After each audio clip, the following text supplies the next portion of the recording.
चर्चारे BJP विधायक दल बैठक फेब्रुआरी 12 तारिख में विधानसभार 54 नंबर कक्षरे बसिथिला विधायकों बैठक।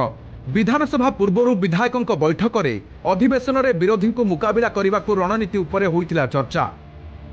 किंतु किछि विधायक निज निर्वाचन मंडली प्रसंग उठाई विधायक दल बैठक में असंतोष व्यक्त करथिले बोली किछि गणमाध्यम रे खबर प्रकाश पाइछि। यहाँ पर राजनीति में हटचमट सृष्टि होछि। कंटाबांजी विधायक लक्ष्मण बाघ निज विधानसभा क्षेत्र में किछि काम करि पारुनथुवा कहिथिले। ना मंत्री किछि सुनुछंती ना कोनोसी अधिकारी को बदली करने को चाहिए भी करि पारुछंती। समान प्रसंग उठाइथिले आउ 5 रु 6 जन विधायक। बीजेपी राज्य सभापति मनमोहन सामल असंतुष्ट विधायकों को एने तागिद करथिले। जदि विधायक दलर कार्यकर्ता हेबाकु चाहुछंती तेबे इस्तीफा दियंतु। उपनिर्वाचन कराजिबो बोली मनमोहन सामल कहिथिबा गणमाध्यम रे प्रकाश पाइछि। खबर प्रकाश पर प्रतिक्रिया रखिछंती बीजेपी विधायक लक्ष्मण बाघ। कहिछंती अपप्रचार करबा ठीक नुहे। मोहन माझी सरकार लोकंको पाई काम करूछंती बोली किछि मो काकु कहिनी। जे भी कहूछि से भाभी चिंती कहवा कथा आ बोली मिथ्या अपप्रचार करिवार एटा ठीक नुह। मो मन रे केबे भाभी ने इस्तीफा कथा। इस्तीफा किए दिए जार किछि न थाए। मोर सरकार अछि, मोर सबु अछि। मो बोली वक्तव्य देइनी कि जे कहूछि मिथ्या कहूछि ए बोली अपप्रचार करिवार ठीक नहीं। गणमाध्यम रे खबर प्रसारण पर विभिन्न बीजेपी विधायक प्रतिक्रिया रखी यहाँ खंडन करिसंती। बिना तथ्य आधार रे प्रश्नर कि उत्तर दियाजिबो बोली ओलोटा प्रश्न करिसंती विधायक इराशिष आचार्य। खबर प्रकाश को बेकार कथा बोली कहिसंती अधिकांश विधायक।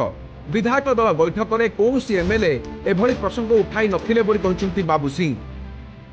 देखो भारतीय जनता पार्टी रो विधायक दल बैठक रे जो आलोचना हेइथिला ये आलोचना थिला भाईचारा रो एवं दल एवं सरकार एवं विधायक मानकर केमती आहुरी ओडिशा को सशक्त करिवे ता छड़ा अन्य कोनोसी चर्चा से बैठक रे हेइनी।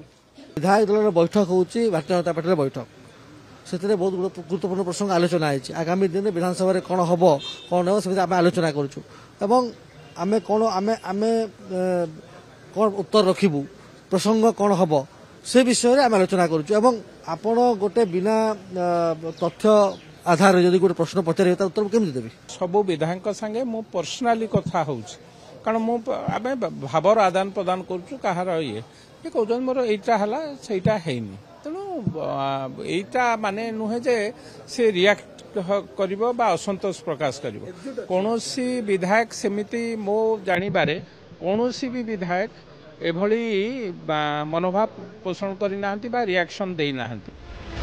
बीजेपी विधायक दल बैठक में असंतोष बढ़िबा परे मुख्यमंत्री हस्तक्षेप करी विधायकों को शांत कराइथिबा कुहाଯାଇଛି। तेबे एही खबर प्रकाश पर बीजेपी को नहीं चर्चा जोर धरिछि। Bureau report, Kalinga TV.